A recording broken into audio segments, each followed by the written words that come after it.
My neighbor Jerry was a petty tyrant obsessed with controlling my life through noise complaints. When he finally forced the city to enforce an absurdly old, specific zoning law against my simple backyard project, I realized the law could be used maliciously. I found a different, even older zoning law that targeted Jerry's massive, illegal sunroom and used it to force the city to tear down his $150,000 renovation. Jerry didn't just move into our suburban neighborhood. He declared war on it. He saw the HOA rules and the city ordinances not as guidelines for community living, but as tools for his personal tyranny. His house was immaculate, his lawn was manicured to within a centimeter, and his tolerance for anything resembling human joy was non-existent. The war started over a fire pit, a simple circular brick structure I was building in my backyard. Jerry marched over, waving his arms like an air traffic controller. 3 feet too close to the property line. The smoke is violating Ordinance 4C2. He was wrong, but his certainty was unnerving. Over the next year, the complaints became a campaign of attrition. It wasn't just me. He terrorized Mrs. Henderson next door, an elderly woman whose wind chimes he called a public nuisance. Got the city to issue her a warning over her garden gnome collection. He was a micro-tyrant, weaponizing bureaucracy against his own neighbors. Against me, the escalation was personal. 17 separate noise complaints. The sound of my dog barking at 1 p.m. The sound of my lawnmower at 10 a.m. The sound of my voice while taking a phone call outside. I was fined twice for trivial nonsense. I realized I wasn't dealing with a neighbor. I was dealing with a stalker with a city ordinance book. The breaking point, the moment the cold realization of revenge solidified, came with the pergola. I decided to build a simple wooden 4-post pergola over my patio. It was meant to be a small sanctuary. Jerry, unable to find a noise violation, went nuclear. He went to the city zoning board and dug up a microscopic ordinance from 1958. Any permanent, unenclosed structure exceeding 80 square feet must be set back 15 feet from the rear boundary. My pergola was 84 square feet, 4 extra feet. That was all it took. The city, tired of Jerry's constant calls, sent the mandatory demolition order immediately. They were happy to appease the squeaky wheel. I was forced to dismantle the beautiful pergola. It took me 2 solid days of physical labor. The entire time, Jerry was sitting on his deck, drinking lemonade, smiling, that smug, cold smile of a man who believes the rules only exist to benefit him. The sheer injustice of tearing down my own legal construction because of 4 feet while my tormentor watched was a deep, burning humiliation. As I was dragging the lumber to the curb, I realized my mistake. I had been fighting Jerry. I should have been fighting the law itself. I knew his sunroom, a giant, glass and vinyl, structure spanning the entire back of his house, was built right on the property line. It was his pride, his fortress.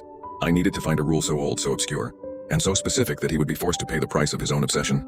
I threw myself into the city planning and zoning archives. I took 2 weeks of vacation time, not for rest, but for bureaucratic warfare. I ignored modern codes. They were too flexible. I hunted for the forgotten, the ignored, the legally dusty.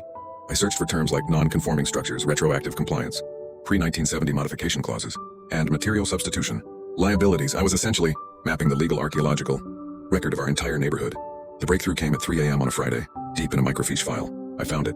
Ordinance 22A, subsection 3, 1947. This law governs structures built before 1970 that were subsequently significantly modified after 1990. The law was a hammer. It mandated that any such modification immediately eliminated their grandfathered status, forcing them to comply with all current setback, fire code, and construction material regulations. Jerry's sunroom was built in 1965, but in 2005, he replaced all the original cedar and glass with modern vinyl siding and expanded the roofline to include insulation, a significant modification under the 1947 code. This meant his sunroom had to follow the current rules, which required a mandatory 10-foot setback from the property line. His sunroom was sitting at 0 feet. I had found the sword.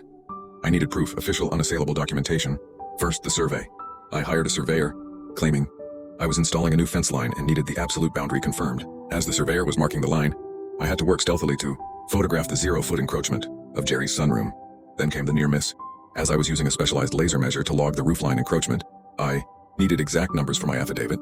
Jerry pulled into his driveway. I didn't have time to hide the equipment. He stormed over. "What in God's name are you doing?"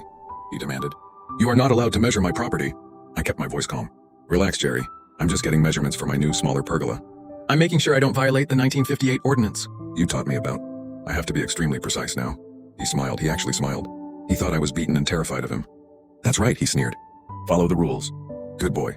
He walked away completely satisfied, never questioning why I needed a laser to measure 4 feet of encroachment. He was so focused on his petty victory, he missed the scope of my operation. The final step was assembling the case.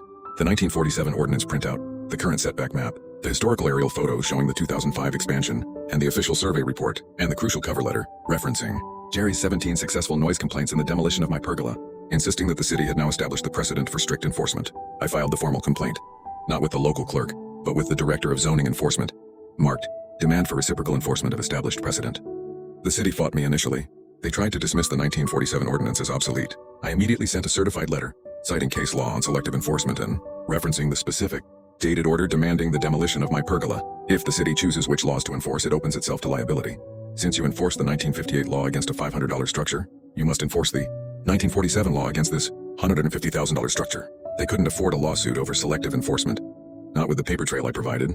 The city council buckled. They issued the mandatory demolition notice to Jerry. Jerry showed up at my door shaking, screaming, "I'll sue you. I'll ruin you." I looked him straight in the eye. "You already tried to ruin me, Jerry, and you taught me that the law is absolute. You built a structure that violated a dozen current codes. You just didn't realize the rule against it was written in 1947. But this is my life savings. This is $150,000, and you valued my piece at $500 in fines," I replied, perfectly calm. The market has adjusted the price. Jerry tried to fight the city in court, but he lost instantly.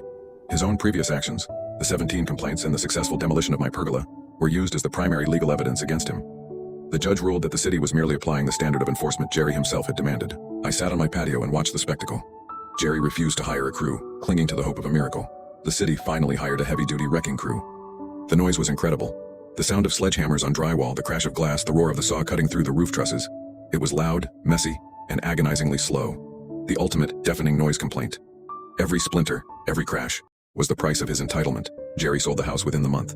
He couldn't cope with the debt, the loss of his prized room, or the public humiliation. The last I heard, he moved into an apartment complex, where every noise is shared, and every rule is enforced by a landlord, not him. I learned that day that true malicious compliance isn't about vengeance. It's about forcing the entitled to live by the standards they impose on others. I got no money, but I reclaimed my sanity and proved that the system, when properly armed with history, is the most powerful weapon. This brings me to my final question. Did Jerry deserve the demolition of his sunroom, or was the destruction disproportionate to his noise complaints?